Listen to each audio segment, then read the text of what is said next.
주일 예배 오신 여러분들 주님의 이름으로 환영합니다. 오늘 하나님께서 우리에게 주신 말씀은 요한복음 13장 1절에서 8절 말씀입니다. 요한복음 13장 1절에서 8절 말씀을 같이 한 목소리로 읽어보도록 하겠습니다.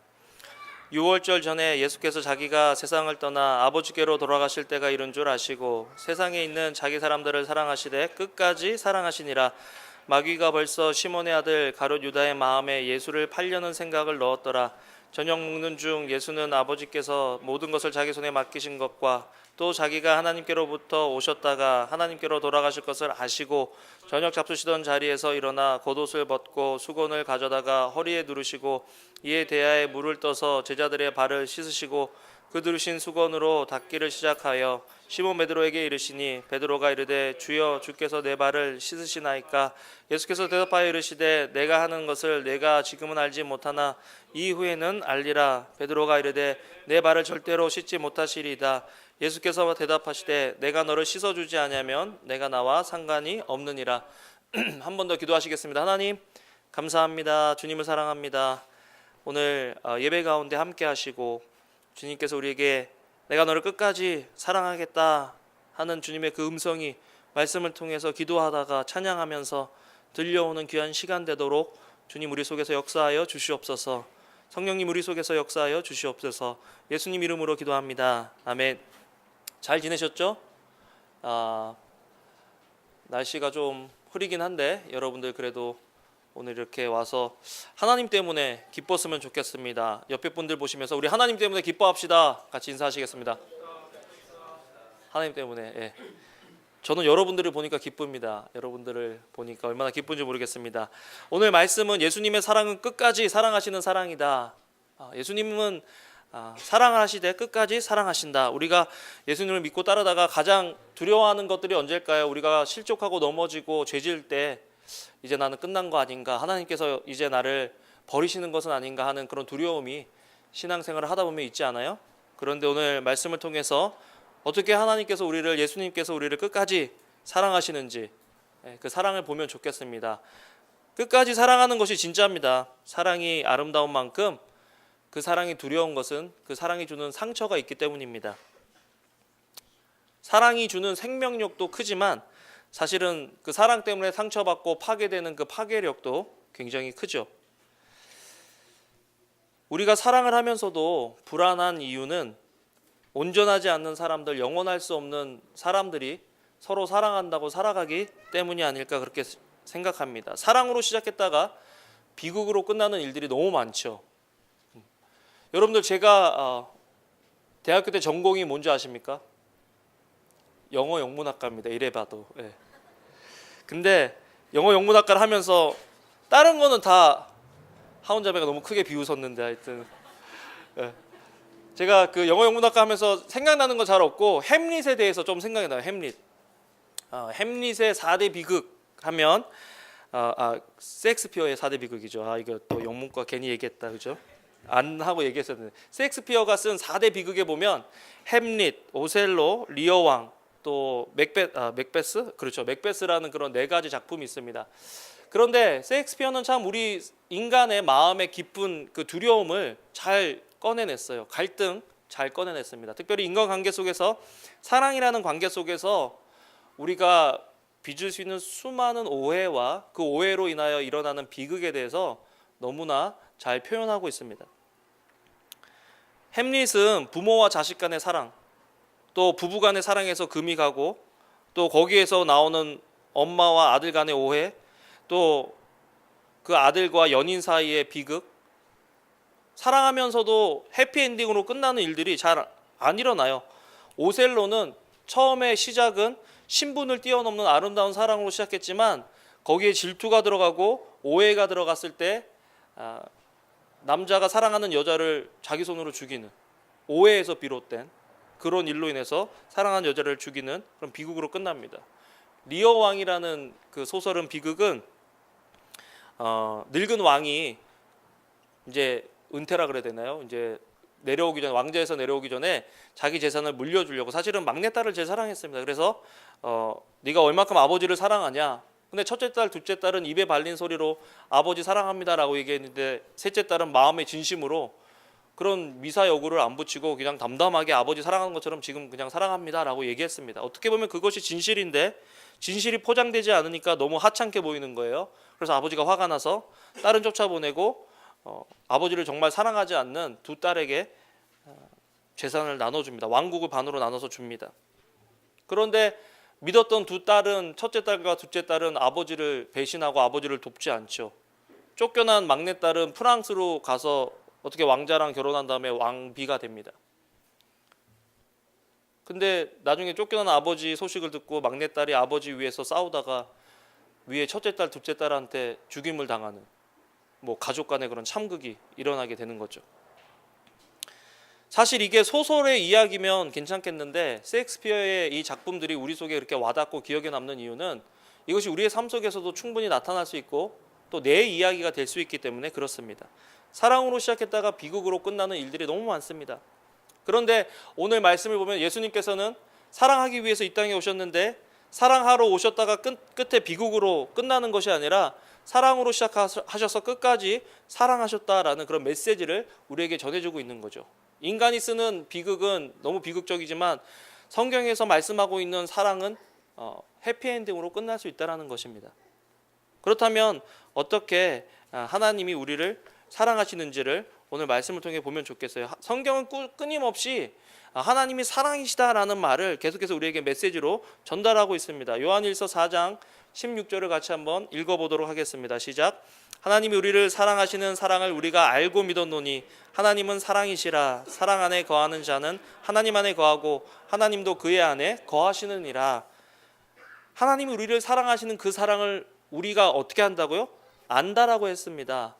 여러분, 사실은 제가 주일날 설교로 하나님이 여러분을 사랑하고 계시다라는 시리즈로 지금 13편, 14편을 계속해서 여러분들에게 말씀드리고 있는데 그것이 지식이 아니라 경험으로 받아들여질 때 우리가 하나님의 사랑을 알고 믿었다라고 간증하고 이야기할 수 있게 된다는 것입니다. 저는 여러분들이 지식적으로만 하나님이 나를 끝까지 사랑하신다 이것이 아니라 경험적으로 하나님이 나를 끝까지 사랑하신다라고 믿고 고백했으면 좋겠어요. 요한일서 4장 7절 읽어보겠습니다. 시작. 사랑하는 자들아 우리가 서로 사랑하자. 사랑은 하나님께 속한 것이니 사랑하는 자마다 하나님으로부터 나서 하나님을 알고. 그렇다면 어떻게 우리가 하나님의 사랑을 알 수 있느냐라는 거죠. 하나님이 지금 눈에 안 보이시잖아요. 예수님은 2000년 전에 살다 가셨잖아요. 그렇다면 어떻게 우리가 하나님의 사랑을 알 수 있느냐? 바로 저와 여러분, 우리를 통해서 하나님의 사랑을 알 수 있어야 된다는 것입니다. 남편은 아내를 통해서, 아내는 남편을 통해서, 자녀들은 부모를 통해서 야, 이것이 하나님의 사랑의 그림자구나. 야, 하나님께서 이렇게 우리를 사랑하시는구나 라는 것들을 우리가 서로 깨울 수 있어야 된다는 것입니다. 옆에 분들 한번 지극히 바라보세요. 너를 보니 예수님을 보는 것 같다. 이렇게 한번 믿음으로 선포해 보겠습니다. 시작. 당신을 보니 예수님이 보입니다. 네, 못 믿으시는 것 같은데 지금 말씀하시는 분도 사실은 우리가 하나님을 사랑한다라고 하면서 옆에 있는 사람을 사랑하지 않으면, 만약에 우리 속에 사랑이 없으면 과연 이 세상에 있는 사람들은 어떻게 사랑하시는 하나님을 볼 수 있을까요? 사실은 벨리 땅에 하나님께서 우리 교회를 시작하신 이유는 이 벨리 지역에 있는 사람들, LA 지역에 있는 사람들이 우리 교회를 통해서 하나님의 사랑을 볼 수 있어야 한다는 것입니다. 그런데 만약에 우리가 사랑하지 않는다면 어떻게 우리 주변에 있는 사람들이 하나님의 사랑을 알 수 있을까요? 그런 의미에서 제가 여러분들에게 이 사랑에 동참할 수 있는 좋은 팁을 하나 드리겠습니다. 제가 요즘 그 크리스마스쯤에 가정폭력으로 인해서 아이들이 이제 그 부모들이 아이를 키울 수 없는 상황이기 때문에 그 아이들을 잠시 임시적으로 그 아이들이 어답트가 되든지 집에서 문제가 해결될 때까지 6개월 정도를 맡아서 키워주는 그 포스터 맘인가요? 그런 제도가 있어요. 페어런츠. 그런데 거기 연락을 했어요. 근데 크리스마스 때는 너무 바빠서 이제 이벤트가 다 끝났다 그러고, 그래서 1월 달에 연락이 왔습니다. 어떻게 같이 연계해서 도와줄 수 있는 일이 있는가?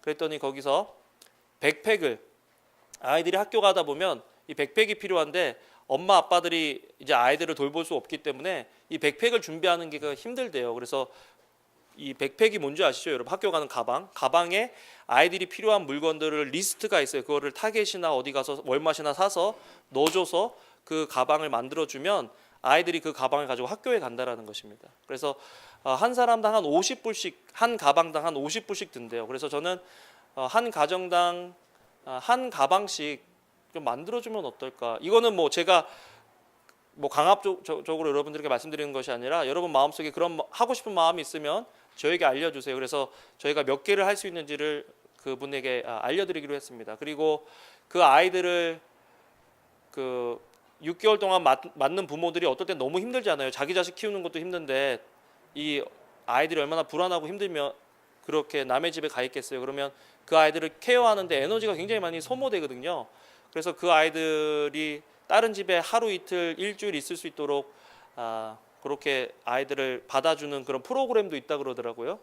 그래서 그런 거에 관심 있으신 분들은 저도 2월 달인가 3월 달에 그 강의를 한 강의만 들으면 그런 자격을 얻을 수 있대요. 그래서 저도 한번 가보려고 합니다. 여러분들 혹시 관심 있으신 분들은 제가 여러분들에게 한번 얘기를 할게요. 그래서 같이 가서 강의를 들으면 좋겠습니다. 어쨌든 우리는 어떻게 하나님의 사랑을 경험할 수 있느냐? 우리 옆에 있고 교회에 있고 저를 통해서 여러분들을 통해서 우리 서로를 통해서 하나님의 사랑을 경험할 수 있어야 된다는 것이죠. 그렇다면 하나님의 사랑은 어떤 사랑이냐?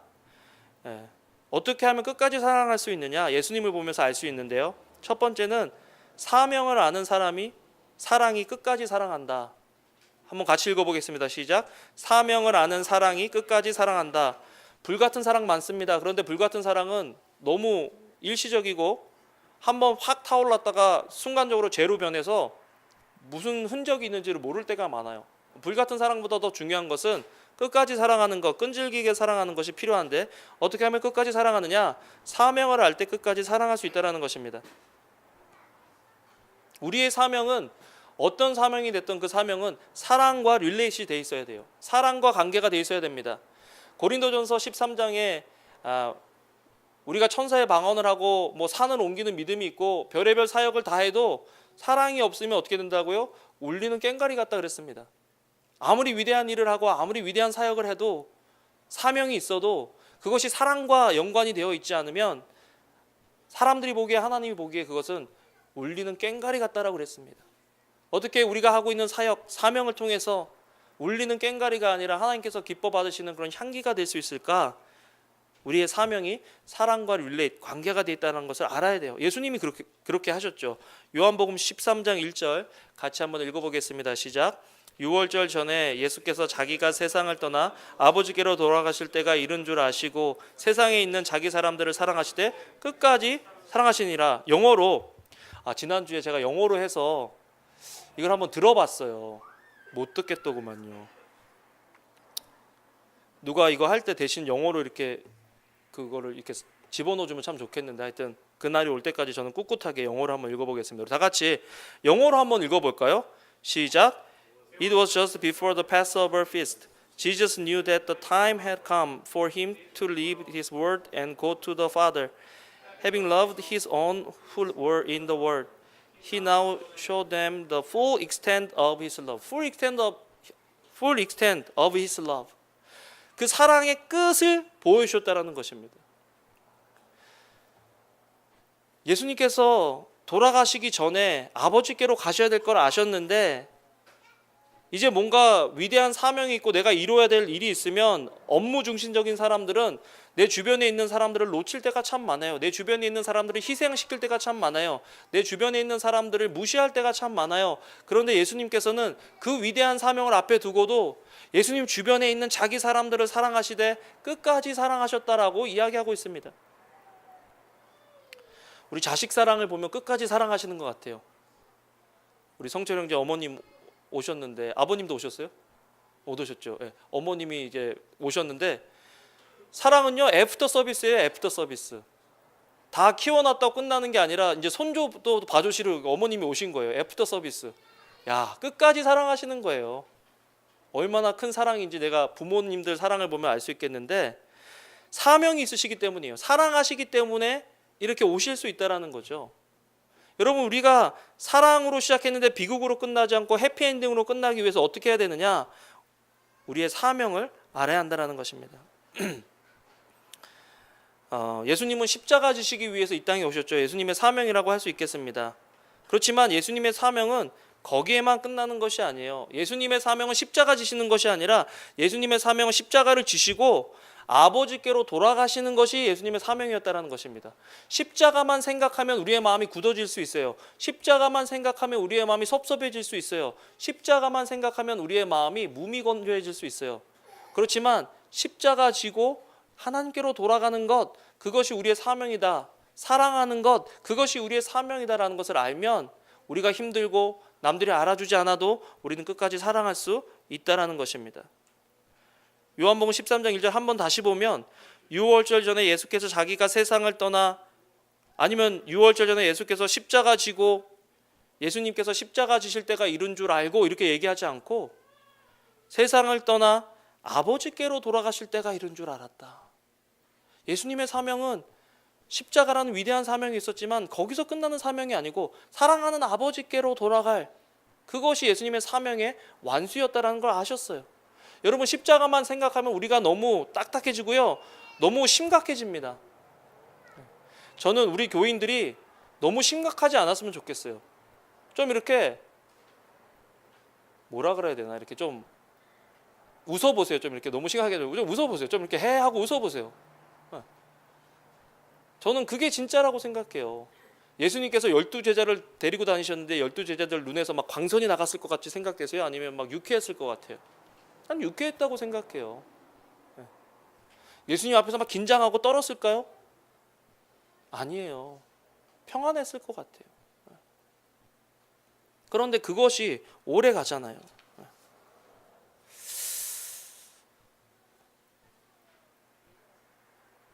다시 한번 따라해 볼까요? 나의 삶은 사명과 관련돼 있다. 나의 사명은 사랑과 관련돼 있다. 여러분들이 무슨 일을 하든 그것은 사랑과 관련이 돼 있어야 돼요. 예수님께서도 한 젊은 율법사가 와서 물어봅니다. 선생님, 계명 중에 가장 큰 계명이 뭡니까? 그랬더니 예수님께서 이렇게 말씀하시죠. 마태복음 22장 36절에서 40절 같이 한번 읽어보겠습니다. 시작. 선생님, 율법 중에서 어느 계명이 크니까? 예수께서 이르시되 내 마음을 다하고 목숨을 다하고 뜻을 다하여 주 너의 하나님을 사랑하라 하셨으니 이것이 크고 첫째 되는 계명이요 둘째도 그와 같으니 내 이웃을 내 자신같이 사랑하라 하셨으니 이 두 계명이 온 율법과 선지자의 강령이니라. 강령은 뭐예요? 율법이 뭐예요? 우리가 이 땅에서 마땅히 지키며 살아가야 할 것이 이 강령입니다. 그런데 우리가 살아가는 방식에 대해서 얘기하고 있는 그 율법을 두 가지로 요약하면 하나님을 사랑하고 내 이웃을 내 몸과 같이 사랑하는 것, 그것이 강령이라는 것입니다. 그렇기 때문에 여러분, 누군가를 끝까지 사랑하기 위해서는 나는 사랑하기 위해서 이 땅에 태어났다라는 하나님의 그 부르심을 알아야 돼요. 자, 따라해 봅시다. 나는 사랑하기 위해서 이 땅에 태어났다. 그것이 우리의 사명이에요. 당신은 사랑받기 위해 태어난 사람, 그 찬양 좋지만 그 찬양만 불러대면 안 돼요. 나는 사랑받기 위해서 태어났으니까 남편은 나를 사랑해야 돼, 아내는 나를 사랑해야 돼, 자식은 나를 사랑해야 돼, 부모는 나를 사랑해야 돼. 그게 아니라 나는 사랑하기 위해서 태어났다라는 것입니다. 삶의 주도권을, 사랑받기 위해서 태어난 사람은 삶의 주도권을 다른 사람에게 주는 사람이지만 내가 사랑하기 위해서 나는 태어났다라고 말하는 사람은 삶의 주도권을 그 사람이 갖고 있게 된다는 거죠. 나는 여러분들이 여러분 삶의 주도권을 여러분들이 갖고 있었으면 좋겠어요. 사랑하기로 결심한 사람, 그 사람이 삶의 주도권을 가지고 있는 사람이다라는 것입니다. 그런데 여기서 알아야 될 것이 있어요. 다른 사람을 사랑하려면 누구를 사랑해야 돼요? 내 이웃을 누구처럼 사랑하라고요? 내 자신같이 사랑하라고 그랬습니다. 여러분, 다른 사람을 사랑하려고 하는데 여러분이 여러분 자신을 사랑하지 않으면 여러분들은 다른 사람을 사랑할 수가 없습니다. 우리가 다른 사람을 사랑하려고 하는데 우리가 우리 자신을 사랑하지 않고 내가 다른 사람을 받으려고 하는데 우리가 우리 자신을 받지 않으면 우리는 다른 사람을 사랑해 줄 수가 없어요. 그래서 사실은 우리가 우리 자신을 사랑해야 돼요. 자, 우리 가슴에 손을 얹고 나는 나를 사랑한다.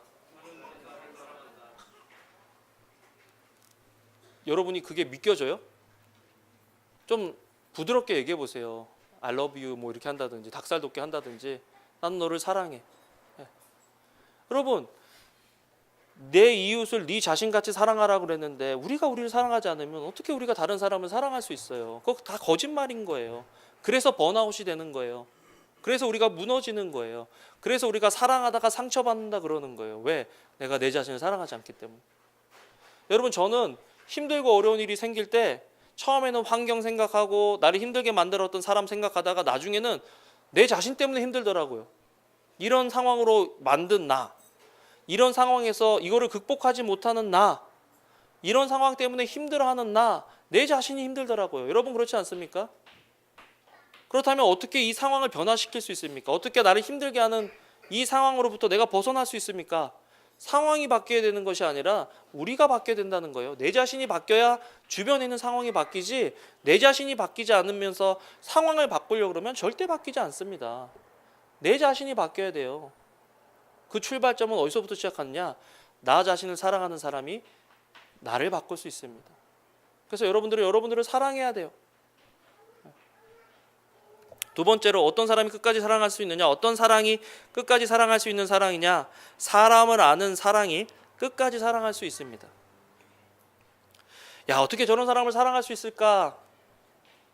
사랑이라는 것이 참 힘든 이유는 도대체 사랑하는 그 대상을 종잡을 수 없기 때문입니다. 제가 그때 얘기했나요? 어떤 아들이 아빠한테 결혼한다고 그렇게 아버지한테 얘기했더니 아버지가 그 말을 듣자마자 뭐 축하해 이렇게 해야 되잖아요. 근데 아버지가 그러는 거예요. Say sorry. 그래서 아들이 그랬다는 거. 아버지 지금 무슨 말씀하신 것입니까? 내가 지금 결혼한다니까요. 그랬더니 Say sorry. 그래서 아버지 진짜 왜 이러시냐고. 그랬더니 아버지가 또 Say sorry. 그래서 계속 그러다가 나중에 아들이 어쩔 수 없어서 I'm sorry 그랬더니 너 이제 결혼할 자격이 됐다. 그렇게 얘기했다라는 거예요. 무슨 말? 이거 심각한 얘기가 아닌데 지금. 여자들한테는 아내한테는 무조건 say sorry 해야 이게 화평하게 되니까 이게 왜 이렇게 심각한 얘기가 되는 거지? 여러분 지금 아내들한테 미안하단 말을 잘 못해서 그런 거예요? 우스갯소리지만 우리가 누군가에게 이유도 없이 뭐도 없이 이해할 수도 없는데 say sorry 해야 될 때가 있고 그 사람의 기분을 맞춰줘야 될 때도 있고 말도 안 되는 것 때문에 시비 걸릴 수도 있는 그런 상황인데 어떻게 그런 사람을 사랑하겠냐라는 거죠. 그런데 오늘 말씀을 보면 예수님은 우리가 그런 사람인 줄을 알고 사랑하셨다라는 것입니다. 예수님 제자 중엔요 도둑도 있었어요. 도둑놈, 살인자, 가룟 유다인데요. 한번 읽어보겠습니다. 시작. 제자 중 하나로서 예수를 잡아줄 가룟 유다가 말하되 이 향유를 어찌하여 300데나리온에 팔아 가난한 자들에게 주지 아니하였느냐 하니 이렇게 말하면 가난한 자들을 생각함이 아니요 그는 도둑이라 돈꾀를 맞고 거기 넣은 것을 훔쳐가미러라. 그는 배신자였고 살인자였습니다. 그런데 예수님께서 자기 사람을 사랑하시되 끝까지 사랑하셨다라고 할 때 그 구절 안에는 가룟 유다도 포함되어 있더라는 거죠. 예수님께서 제자들의 발을 씻겨주시는데요. 가룟 유다는 점프하고 다른 사람 씻겨주셨을까요? 아닙니다. 가룟 유다 발까지 씻겨주신 거예요. 조금 있으면 자기를 팔고 조금 있으면 자기를 십자가에 넘길 3년 동안 내가 사랑과 애정을 쏟아부은 12명의 사도 가운데 들어가는 그 가룟 유다를 끝까지 사랑해 주시는 그 사랑의 모습 속에 어떻게 예수님은 저 사람을 그렇게 사랑해 주실 수 있나?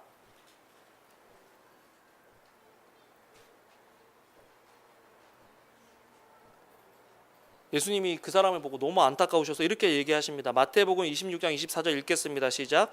인자는 자기에 대하여 기록된 대로 가거니와 인자를 파는 그 사람에게는 화가 있으리로다. 그 사람은 차라리 태어나지 아니하였으면 제게 좋을 뻔했다. 안타까운 거예요. 야, 조금 있으면 한 사람이 나를 팔 건데 그 사람 이렇게 무거운 짐, 이렇게 나쁜 역할 하느니 차라리 안 태어났으면 좋았을 뻔했는데 저 같았으면 저 자식 죽을 거야. 저 자식 이제 인생 비극적으로 끝날 거야. 저 자식 이제 끝났어. 나 이렇게 말할 것 같아요. 저 같으면. 쟤는 이제 분명히 망해. 이렇게 얘기했으면 좋겠는데 예수님은 자기를 팔 유다를 향해서도 이렇게 안타깝게 말해주시는 거예요. 사랑하니까. 왜 그럴 수 있었을까? 요한복음 2장 24절을 같이 한번 읽어보겠습니다. 예수님은 처음에 사역을 시작하시면서 아시는 것이 있었어요. 우리 사람을 아셨다라는 거죠. 읽겠습니다. 시작. 예수는 그의 몸을 그들에게 의탁하지 아니하셨으니 이는 친히 모든 사람을 아시며. 여러분 때로는요, 요즘 큐티를 너무 안 해서, 요즘은 기도를 너무 안 해서, 요즘은 교회에서 잘 안 섬겨서, 요즘은 예배를 제대로 안 드려서 하나님이 나를 떠나시면 어떻게 하지? 하나님이 예수님이 더 이상 나를 사랑해 주지 않으시면 어떻게 하지? 그런 걱정하지 말라는 거예요. 하나님은 우리를 아셔요. 이미. 따라해 보겠습니다. 하나님은 나를 이미 아신다. 네. 그럼에도 불구하고 사랑해 주시는 거예요. 사람을 아는 사람이 끝까지 그 사람을 사랑할 수 있어요. 왜? 처음부터 그럴 줄 알고 사랑하기 때문에. 여러분 결혼해서 배신감을 느낄 때가 언제인 줄 압니까? 그럴 줄 몰랐다라는 거예요. 그럴 줄 몰랐다. 내가 사랑하는 그 사람은 이런 모습이 아니었다라는 거예요. 그러니까 배신감을 느끼고, 그러니까 같이 살기가 힘들어지는 거죠. 그런데 만약에 우리가 마음을 바꿔버리면 어떡할까요? 그럴 줄 알고도 나는 당신을 사랑했다. 싸울 때 이런 얘기 하지 마세요. 저는 사실은 우리 집사람하고 티격태격할 때 제가 놀린다고 그럽니다. 여보, 사실은 내가 여보 이럴 줄 알았지만 내가 여보 사랑한다. 내가 여보 사랑해 줄게. 이렇게 얘기하면 뭐 더 난리 나죠. 더 난리 나고 약 올라서 막 그러는데, 사실은 그것이 진짜 우리 마음에 고백이 돼야 돼요. 그럼에도 불구하고 사랑하는 것, 패키지예요. 패키지. 사랑은 패키지예요. 패키지 안에는 좋은 것도 있고 나쁜 것도 있어요. 근데 패키지를 사면 나쁜 것까지 다 같이 사는 거예요. 따라해 봅시다. 사랑은 패키지다. 예. 그 사람이 갖고 있는 좋은 것뿐만 아니라 그 사람이 가지고 있는 안 좋은 것까지도 포함해서 사랑하는 게 패키지라는 거예요. 그럴 때 끝까지 사랑할 수 있습니다. 세 번째로 어떤 사랑이 끝까지 사랑할 수 있는 사랑이냐? 섬김이 목적인 사랑이 끝까지 사랑합니다. 여러분 사랑이 어떤 모습일 때 그 사랑이 가장 아름다운 모습일까요? 사랑은 섬겨주는 사랑이 가장 아름다운 사랑인 것 같아요. 얼마 전에 2주 전인가요? 우리 소라 사모님 이제 배가 꽤 나왔어요. 이제 2월 달에 아기가 나오는데 신발끈을 묶을 수 있을 것 같아요? 없을 것 같아요? 없죠. 신발끈을 못 묶습니다. 저도 배가 조금 나왔는데 신발끈 묶기가 점점 힘들어지고 막 숨이 차고 그러는데 사모님 얼마나 힘들겠어요. 그랬더니 시온 전도사님이 탁 무릎을 꿇고 신발끈을 탁 이렇게 매주는 거예요. 얼마나 아름다워 보이는지. 근데 시온 전도사님 신발끈도 사모님 매준다 그랬어요? 네, 같이 이렇게 배가 나와가지고 요즘 같이 우리 자기는 왜 배가 나온지 모르겠어. 하여튼 사모님이 그래서 묶어준대요. 서로. 그러니까 너무 아름다운 거예요. 섬기는 사랑이 아름답고 섬기는 사랑이 끝까지 간다라는 거예요. 내가 섬김을 받으려고만 하면 그 사랑은 오래 갈 수가 없습니다. 지칩니다, 한쪽이. 그런데 서로가 섬겨주려고 하면 그 사랑은 끝까지 갈 수 있는 사랑이죠. 여러분 내가 남편을 위해서 어떻게 섬기고 아내를 위해서 어떻게 섬기고 교회에서 공동체를 어떻게 섬기는지, 섬김을 받기를 원하는지 아니면 섬기기를 원하는지 우리의 섬김과 우리의 사랑을 한번 점검해 볼 필요가 있다라는 것입니다. 예수님은요, 인자의 온 것은 섬김을 받으려 함이 아니라 도리어 섬기려 하고 자기 목숨을 많은 사람의 대속물로 주려 함이라. 섬김이 목적이기 때문에 이 땅에 오셨다 그랬습니다. 예수님의 삶의 목적은 섬김이셨어요. 섬기기 위해서 이 땅에 오셨다 그랬습니다. 그렇다면 우리도 섬겨야 되지 않겠습니까? 서로가 서로를 섬기고. 그래서 목장 모임 할 때도 목자만 집을 오픈하는 것이 아니라 여러분들도 집을 좀 오픈해서 그 집에서 같이 이렇게 목장 모임을 좀 했으면 좋겠어요. 섬겨주세요. 서로. 필요해요. 사실 이 장면이 이렇게 충격적인 장면은요, 요한복음 13장 3절에서 5절 같이 한번 읽어보겠습니다. 시작. 저녁 먹는 중 예수는 아버지께서 모든 것을 자기 손에 맡기신 것과 또 자기가 하나님께로부터 오셨다가 하나님께로 돌아가실 것을 아시고 저녁 잡수시던 자리에서 일어나 겉옷을 벗고 수건을 가져다가 허리에 두르시고 이에 대야를 물을 떠서 제자들의 발을 씻으시고 그 두르신 수건으로 닦기를 시작하시더니, 이거 굉장히 충격적인 장면이에요. 그냥 우리가 예수님이 섬기셨구나 이 정도로 끝나는 게 아니라, 제자들은 이 거리로 오면서 이 지금 다락방에서 최후의 만찬을 하기 위해서 오면서 싸웠어요. 길거리에서 누가 더 크냐, 누가 더 잘 나가냐. 예수님께서 이제 예루살렘 들어가시면 왕이 되실 건데 누가 재무장관하고 누가 총리가 될 거며 누가 한 자리 어떻게 할 거냐로 싸웠어요. 그런데 이제 다락방에 올라가니까 이스라엘은 당시에 사막기후였기 때문에 샌들을 신고 다녔기 때문에 발이 굉장히 더럽습니다. 그래서 일반적으로 손님을 초대하면 주인이 가장 먼저 하는 것은 뭐냐면, 손님이 왔을 때 그 발을 하인을 시켜서 씻어드리는 거예요. 깨끗하게 해드리는 거예요. 왜? 이스라엘은 당시에 정화시설이 잘 없었기 때문에 그 길에 말과 양, 낙타 이런 것들이 그냥 배설물들이 그냥 깔려 있다고 생각하면 돼요. 사람들의 배설, 인분도. 그래서 그것이 바람에 날리면 어떻게 돼요? 바람에 마르면 어떻게 돼요? 가루가 돼서 바람이 불 때마다 어디에 붙겠어요? 발에다 붙는 거예요. 그러면 그 발을 씻어주는 하인은, 하인 중에서 제일 계급이 낮은 하인이, 상대방의 그 발을 씻어주는 하인이 제일 그 밑에 있는 하인이라는 거예요. 근데 제자들이 이제 길거리 가다가 싸웠어요. 누가 큰지. 그런데 지금 예수님의 발이 더러워져 있거든요. 그러면 제자 중에 누군가는 나와서 예수님의 발을 씻어드렸어야 돼요. 그런데 누가 큰지 싸웠으니까 지금 발 씻어주는 애가 어떤 애예요? 제일 낮은 애라는 것을 인정하는 거가 된다고요. 그러니까 발 씻어주기가 싫은 거예요. 그래서 어떻게 됐습니까? 아무도 안 씻고 눈치만 보는 거야. 네가 씻어, 네가 씻어. 그때 예수님이 일어나셔서 발을 씻어주시는 거예요. 제자들의. 제일 낮은 사람이 해야 되는 일을 랍비요, 선생이요, 주라고 불리시는 예수님이 지금 씻어주고 계신 거죠. 그냥 시간 남아서 그냥 다른 사람들이 안에서 조금 귀찮아도 해주는 이런 정도의 차원이 아니라, 이거는 센세이셔널한 그런 섬김이었다라는 것입니다. 십자가를 앞에 두시고 저 같았으면 물동이로 확 뒤집어 엎쳐서, 야, 이 나쁜 놈들아, 내가 너를 위해서 십자가 질 건데 발 하나 못 씻어주냐 이 나쁜 놈들아, 그러면서 막 뭐라 그랬어요? 밥도 먹지 마라 이것들아, 그러면서 막 그랬을 것 같아요. 그런데 예수님은 일어나셔서 조용히 발을 씻어주세요. 그러면서 그 장면을 가르침의 그 도구로 사용하시죠. 요한복음 13장 14절에서 15절 같이 한번 읽어보겠습니다. 시작. 내가 주와 또는 선생이 되어 너희 발을 씻었으니 너희도 서로 발을 씻어주는 것이 옳으니라. 내가 너에게 행한 것 같이 너희도 행하게 하려 하여 본을 보였노라. 배울 수 있는 게 있어요. 큰 자가 섬깁니다. 바꿔 말하면 섬기는 자가 큰 자예요. 나는 우리 교회가 신앙의 연륜이나 신앙의 그런 것들보다 섬기는데 앞장서 있으면 좋겠어요. 그런데 우리 교회는 숨어 섬기는 사람들이 참 많아요. 그래서 너무 고마워요. 두 번째, 모든 것을 가진 자가 섬겨야 한다. 더 가진 사람이 섬겨야 됩니다. 섬기는 자가 더 가진 자입니다. 여러분, 부자가 돈이 많아서 부자가 아니라 잘 쓰는 사람이 부자인 거예요. 돈은 아무리 많은데 자기한테 인색하고 다른 사람들한테 인색하면 그 사람은 부자가 아니에요. 부자, 진짜 진정한 부자는 자기가 가지고 있는 부를 다른 사람들에게 유익이 되도록 쓸 수 있는, 또 자기도 누릴 수 있는 사람이 부자인 거죠. 섬기는 사람이 더 많이 가진 사람이에요. 섬길수록 더 많이 갖게 돼요. 또 배울 수 있는 거, 섬김은 본을 보이는 것이다. 여러분, 숨어서 섬기기도 하지만 때로는 그 섬김이 이어져 갈 수 있도록 섬김의 본을 보여야 돼요. 그래서 섬김을 받아본 사람이 더 잘 섬겨요. 그래서 누군가가 여러분들을 섬겨준다 그럴 때 괜찮다 그러지 마시고 섬김도 좀 받으세요. 그리고 여러분들도 섬기시고요. 마지막으로, 섬김은 가르치는 것입니다.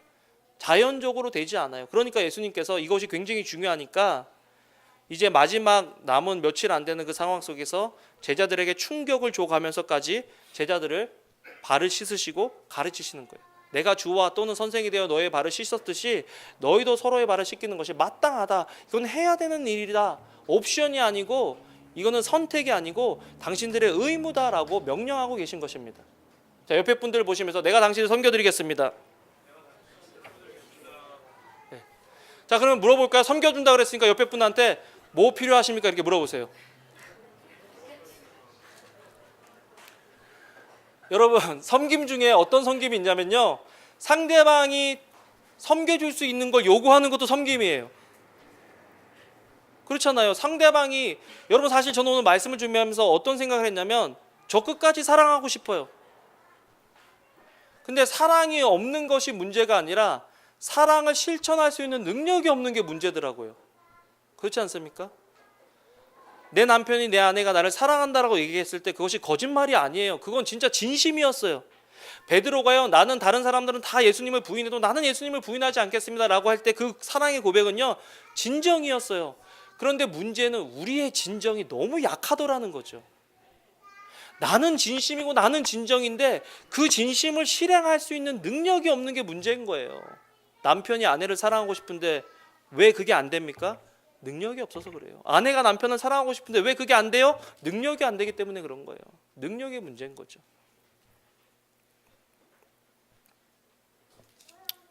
말씀을 맺겠습니다.